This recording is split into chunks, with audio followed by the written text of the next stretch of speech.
Hi friends, ಎಲ್ಲರಿಗೂ ನಮಸ್ಕಾರ. Welcome back to my Shrirama Hanuma channel. ಇನ್ನೂ ಯಾರೆಲ್ಲ ನನ್ನ ಚಾನಲ್ ಸಬ್ಸ್ಕ್ರೈಬ್ ಮಾಡಿಲ್ಲ ಅಂದರೆ ಪ್ಲೀಸ್ ಈಗಲೇ ಸಬ್ಸ್ಕ್ರೈಬ್ ಮಾಡಿ. ಹೊಸ ಹೊಸ ವಿಡಿಯೋಸ್ ನಿಮಗೆ ಬೇಗನೆ ಬಂದು ತಲುಪುತ್ತೆ. ಇವತ್ತಿನ ವಿಡಿಯೋ ಬಂದು ಪಿತೃಪಕ್ಷದಲ್ಲಿ ನಾವು ಅಡುಗೆ ಮನೆಯಲ್ಲಿ ಏನು ಮಾಡಬೇಕು, ಏನು ಮಾಡಬಾರ್ದು ಅಂತ ನೋಡ್ಕೊಂಬರೋಣ.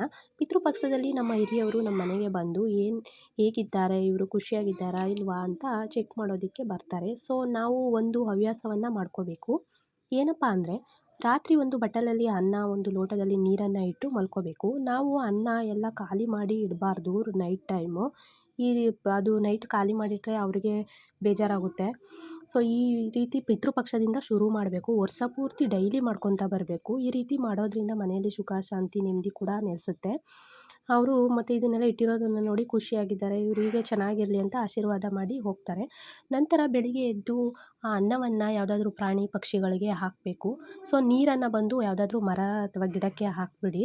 ಈ ರೀತಿ ಮಾಡ್ಕೊತಾ ಬಂದರೆ ತುಂಬಾ ಬೆಸ್ಟ್ ರಿಸಲ್ಟ್ ನಿಮಗೆ ಬೇಗನೆ ಸಿಗುತ್ತೆ, ಮನೆಯಲ್ಲಿ ಚೆನ್ನಾಗಿರ್ತೀರ. ಸೊ ನೆಕ್ಸ್ಟು ಮತ್ತು ಅಡುಗೆ ಮನೆಯಲ್ಲಿ ಇದೊಂದು ಪದಾರ್ಥವನ್ನು ಖಾಲಿ ಆಗದೆ ಇರೋ ಥರ ನೋಡ್ಕೊಳ್ಳಿ. ಅದೇನಪ್ಪ ಅಂದರೆ ಶಾಲ್ಟನ್ನು ನೀವು ಬಂದು ಬೇಗ ಖಾಲಿ ಇನ್ನೂ ಸ್ವಲ್ಪ ಇದ್ದಂಗೆ ಅದನ್ನು ತೊಗೊಬಂದು ಅದ್ರೊಳಗೆ ಹಾಕ್ಕೊಡಿ. ಜಾರಲ್ಲಿ ಇನ್ನೂ ಸ್ವಲ್ಪ ಶಾಲ್ಟ್ ಇದೆ ಅನ್ಬೇಕಾದ್ರೇ ಹಾಕ್ಕೋಬೇಕು. ಅದು ಉಪ್ಪಿನ ಋಣ ಮುಗಿಬಾರ್ದು ಅಂತ ಮನೇಲಿ ಯಾವತ್ತೂ ಖಾಲಿ ಆಗಬಾರ್ದು ಅಂತ ಹೇಳ್ತಾರೆ ಹಿರಿಯವರು. ಅದಕ್ಕೆ ನೆಕ್ಸ್ಟು ಬಂದು ಉಪ್ಪಿನ ಜಾರಿಗೆ 1-2 ಲವಂಗವನ್ನು ಹಾಕ್ಕೊಳ್ಳಿ. ಲವಂಗವನ್ನು ಹಾಕ್ಕೊಳ್ಳೋದ್ರಿಂದ ಲಕ್ಷ್ಮೀ ದೇವಿಯು ಸದಾ ನಮ್ಮ ಮನೇಲಿ ನೆಲೆಸಿರ್ತಾಳೆ ಅಂತ ಹಿರಿಯವರು ಹೇಳ್ತಾರೆ. ಮತ್ತು ಆದಷ್ಟು ನೀವು ಉಪ್ಪಿನ ಜಾರನ್ನು ಪ್ಲ್ಯಾಸ್ಟಿಕ್ ಕಂಟೈನರ್ ಯೂಸ್ ಮಾಡಬೇಡಿ.